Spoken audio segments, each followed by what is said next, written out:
இப்போ ஆஸ்துமா பேஷண்ட்ஸ்க்கு நம்மளுடைய மெடிசன்ஸா என்ன ப்ரிஃபர் பண்ணலாம்? கண்டிப்பா வந்துட்டு நம்மளோட மெடிசின்ஸ் அப்படின்னு பார்க்கும்போது, அவங்களுக்கு தொடர்ச்சியான இருமல் இருக்கு. ஓகே. மேக்ஸிமம் வந்துட்டு நைட்ல படுத்தோனே எனக்கு அதிகப்படியான இருமல் இருக்கு அப்படின்னா, நம்மளோட ரெஸ்போகால் சிரப் எடுத்துக்கலாம். ம். அது வந்து எப்படி எடுத்துக்கலாம் அப்படின்னு பார்த்தீங்கன்னா, காலையில 15 ml, இரவு 15 ml, ஒரு 35 ml ஆஃப் வார்ம் வாட்டர்ல வெந்நீர்ல கலந்து அதை வந்து டைலூட் பண்ணிட்டு குடிக்கலாம். காலை, இரவு 2 வேளையும் குடுத்துட்டு வரும்போது அவங்களோட இருமல் வந்து குறையும். அடுத்து வந்துட்டு ஸ்வாஸ்கேர் கேப்சூல்ஸ் எடுத்துக்கலாம். ஓகே. ஸ்வாஸ்கேர் கேப்சூல் எடுக்கும்போது இது ஒரு பெஸ்ட் பிராங்கோ டைலேட்டரா இருக்கும். இது என்ன பண்ணும் அப்படின்னா, நம்மளோட லங்ஸை வந்து காற்றை வந்து நல்லா விரிவுபடுத்தி விடும். ஓகே. ஸோ இதெல்லாம் எடுத்தா வந்து ஆஸ்துமா ஈஸியா கியூர் பண்ணிடலாம் நம்ம. கண்டிப்பா குணப்படுத்தலாம். நோய் நாடி நோய் முதல் நாடி அது தணிக்கும் வாய்நாடி வாய்ப்பச் செயல் இறைவழி மருத்துவம் அதுவே எங்கள் மகத்துவம்.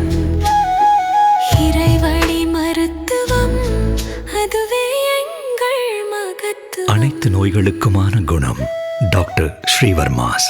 ஆரோக்கியமும் ஆன்மீகமும்.